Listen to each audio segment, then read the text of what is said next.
آسٹریلوی شہر سڈنی کے ساحل پر فائرنگ سے 12 افراد ہلاک ہو گئے۔ فائرنگ واقعے میں 2 پولیس اہلکاروں سمیت 29 افراد زخمی ہوئے۔ حملہ یہودیوں کے مذہبی تہوار کی تقریب کے دوران ہوا۔ پولیس کی جوابی فائرنگ میں ایک مشتبہ حملہ آور ہلاک ہو گیا، دوسرے حملہ آور کو زخمی حالت میں گرفتار کر لیا گیا۔ حملہ آور کو ایک مسلمان نے پکڑا۔ آسٹریلوی میڈیا کے مطابق تقریب میں 2000 سے زائد افراد موجود تھے۔ حملہ آوروں کی گاڑی سے دھماکہ خیز مواد بھی برآمد ہوا۔ مشتبہ حملہ آور کا نام نوید اکرم ہے۔ نوید اکرم سڈنی کے جنوب مغربی علاقے کا رہائشی ہے۔ سیکیورٹی اداروں نے نوید کے گھر پر چھاپا بھی مارا۔ ادھر نیو ساؤتھ ویلز پولیس نے واقعہ دہشت گردی قرار دے دیا۔ آسٹریلوی وزیر اعظم اینتھنی البانیز کی حملے کی شدید مذمت، کہا کہ بیچ پر فائرنگ دل دہلا دینے والا واقعہ ہے۔ یہودی آسٹریلوی باشندوں پر حملہ ہر آسٹریلوی پر حملہ ہے۔ ہماری ہمدردیاں متاثرین کے ساتھ ہیں۔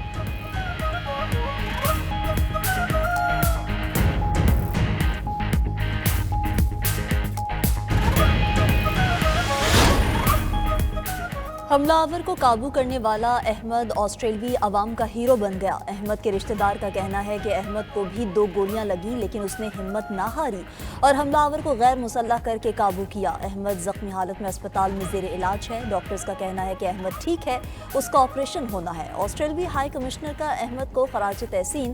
ادھر بھارتی، اسرائیلی اور افغانی میڈیا کا پاکستان مخالف پروپیگنڈا آسٹریلیا حملے سے منسلک دہشت گرد کا تعلق پاکستان سے بتانے لگے۔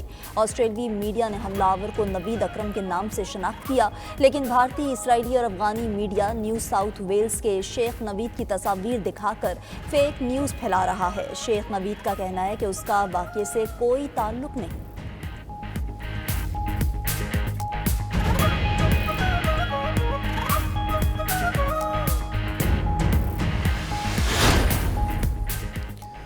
صدر مملکت آصف علی زرداری اور وزیر اعظم شہباز شریف کی سڈنی میں ہونے والے دہشت گرد حملے کی شدید مذمت۔ صدر آصف زرداری نے کہا کہ پاکستان خود دہشت گردی کا شکار رہا ہے۔ واقعے پر آسٹریلیا سے مکمل یکجہتی کا اظہار کرتے ہیں۔ وزیر اعظم نے کہا کہ متاثرین سے دلی تعزیت کا اظہار کرتا ہوں۔ نائب وزیر اعظم اسحاق ڈار اور وزیر داخلہ محسن نقوی کی بھی آسٹریلیا میں دہشت گردی کی مذمت۔ متاثرین کے اہل خانہ سے اظہار تعزیت، زخمیوں کی جلد صحت یابی کے لیے نیک تمناؤں کا اظہار کیا۔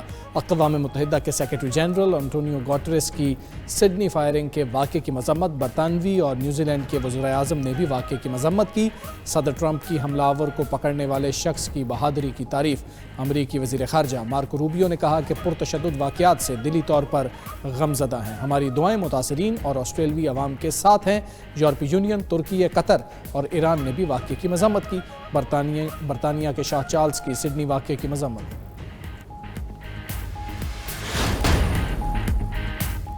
پی ٹی آئی دور میں ٹرائی کا تھا، تمام معاملہ جنرل ریٹائرڈ باجوہ، فیض حمید اور بانی پی ٹی آئی چلا رہے تھے۔ ایسا ہو نہیں سکتا کہ آرمی چیف کی مرضی کے بغیر کوئی افسر جھوٹا مقدمہ بنائے۔ وزیر اعظم کے مشیر رانا ثناء اللہ کا کہنا ہے کہ ایک ملاقات کے دوران سابق آرمی چیف قمر جاوید باجوہ نے فیض حمید سے کہا کہ رانا بہت موٹا ہو گیا ہے، اسے دوبارہ سمارٹ بناؤ۔ میں نے جنرل باجوہ کو کہا کہ مجھ پر مقدمہ آپ نے ہی بنوایا، اللہ اس دنیا میں ہی اس کا حساب کرے گا۔ وفاقی وزیر رانا تنویر حسین کا کہنا ہے کہ بانی پی ٹی آئی اور فیض حمید ایک پیج پر تھے۔ بانی پی ٹی آئی کے ہر جرم میں فیض حمید کا اہم کردار تھا۔ بانی اور تحریک انصاف کا کوئی سیاسی مستقبل نہیں۔ بانی پی ٹی آئی کا مشن اداروں اور پاکستان کو کمزور کرنا ہے۔ رانا مشہود کہتے ہیں کہ فیض حمید کو سزا پاکستان میں نئے باب کا آغاز ہے، 9 مئی کرنے والوں کا بھی کڑا احتساب کرنا چاہیے۔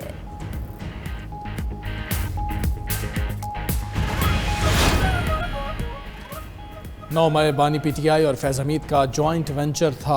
اس روز فوجی تنصیبات کو نشانہ بنایا گیا۔ وزیر دفاع خواجہ آصف کہتے ہیں کہ 9 مئی کو بانی پی ٹی آئی اکیلے یہ سب کچھ نہیں کر سکتے تھے۔ سیالکوٹ میں کرسچن کمیونٹی کی تقریب سے خطاب میں وزیر دفاع بولے کہ مارکہ حق میں پاک فوج نے بھارت پر تاریخی فتح حاصل کی۔ افواج پاکستان نے وطن کی حفاظت کی۔ پاک فوج کی فتح تاریخ کے سنہرے باب میں لکھی گئی ہے۔ اس جنگ میں دنیا میں ہم نے ایک منفرد مقام پایا ہے۔ آنے والا دور ترقی کا ہوگا۔ پنجاب میں ہزاروں اربوں روپے کی کرپشن ہو رہی ہے۔ خیبر پختونخوا کی طرف انگلی اٹھانے والے پہلے اپنے صوبے میں کرپشن دیکھیں۔ وزیر اعلیٰ خیبر پختونخوا سہیل آفریدی کا کوہاٹ میں جلسے سے خطاب، کہا کہ مریم نواز صاحبہ مجھے مشورہ نہ دیں، اپنے صوبے کا خیال کریں۔ وفاقی حکومت نے 5300 ارب روپے کی کرپشن کی ہے، ہمیں مشورہ دینے والے ملک کو تباہی کی جانب لے جا رہے ہیں۔ بانی پی ٹی آئی اور ان کی بہنوں کو جعلی مقدمات میں پھنسایا گیا۔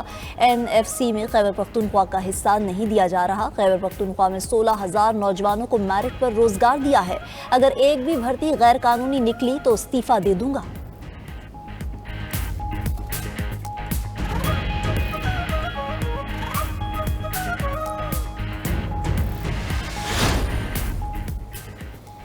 وزیراعظم کے کوآرڈینیٹر اختیار ولی نے سہیل آفریدی کو چند دن کا وزیر اعلیٰ قرار دے دیا۔ وزیر اعلیٰ KP کے خطاب پر رد عمل میں اختیار ولی نے کہا کہ جو لوگ پاک فوج کے خلاف باتیں کر رہے ہیں، قوم انہیں کبھی نہیں چھوڑے گی۔ آپ کا راج ختم ہو چکا ہے، اب عوامی حکومت آئے گی، ہم آپ کا ہر محاذ پر سامنا کریں گے۔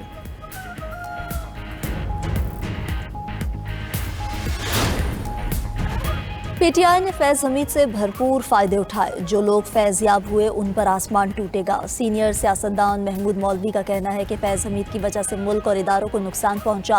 ملک کو آگے لے جانے کے لیے سب جماعتیں ایک ٹیبل پر بیٹھیں، ترقی کے لیے نئے انتظامی یونٹس بننے چاہئیں۔ عمران اسماعیل بولے، chief of defence forces field marshal Syed Asim Munir نے احتساب کا عمل اپنے ادارے میں سے شروع کیا۔ پاک فوج نے انتہائی طاقتور شخص کو احتسابی عمل سے گزارا۔ یہ عمل یہاں رکنے والا نہیں، فائدہ اٹھانے والوں اور سہولت کاروں کا بھی احتساب ہوگا۔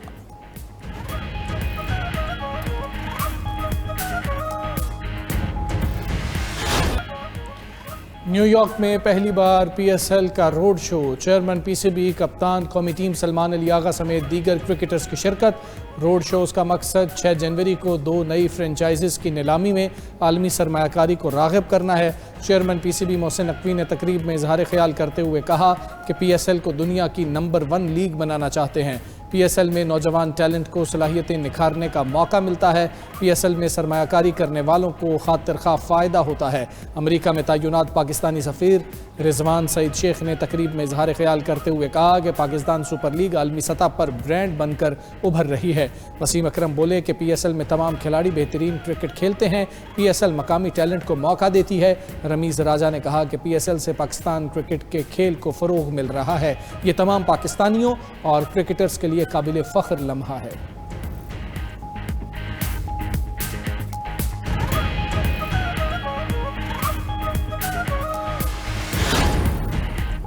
پاکستان ڈیجیٹل ایسٹس میں عالمی مثال بنے گا۔ 3 سے 4 کروڑ پاکستانی ڈیجیٹل اثاثے استعمال کرتے ہیں۔ وزیر اعظم کے معاون خصوصی بلاک چین اور کرپٹو بلاک بن ثاقب کی نیوز بریفنگ، کہا کہ پہلی بار عالمی ایکسچینجز کے لیے منظم، شفاف اور عالمی معیار کا راستہ کھول دیا۔ اینٹی منی لانڈرنگ اور دہشت گردی کی مالی معاونت کی نگرانی ممکن ہوگی۔ بائنانس اور HTX کو NOC کا اجرا نئی سوچ کا عملی قدم ہے۔ پاکستان کا شمار دنیا کے پہلے 3 کرپٹو اپنانے والے ممالک میں ہوتا ہے۔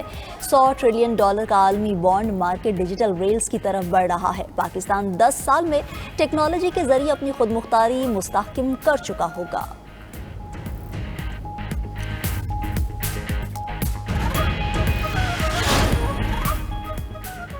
IMF پروگرام میں کوئی نئی شرائط شامل نہیں، طے شدہ ایجنڈا مرحلہ وار نافذ کیا جا رہا ہے۔ وزارت خزانہ کے اعلامیے کے مطابق حکومت نے اپنی مجوزہ اصلاحاتی پالیسیاں IMF کو دی ہیں۔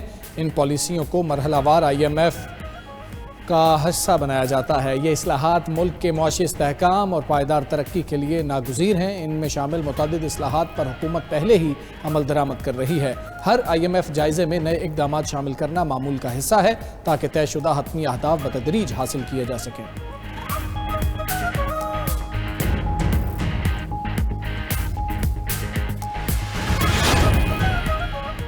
شکارپور کے حلقہ PS9 گڑی یاسین کا ضمنی انتخاب پیپلز پارٹی کے نام غیر سرکاری غیر حتمی نتائج کے مطابق پیپلز پارٹی کے آغا شہباز خان درانی کامیاب قرار پائے۔ آغا شہباز خان درانی نے 73,554 ووٹ حاصل کیے۔ ان کے مقابلے میں JUI کے امیدوار سید رشد اللہ شاہ صرف 9,412 ووٹ حاصل کر سکے۔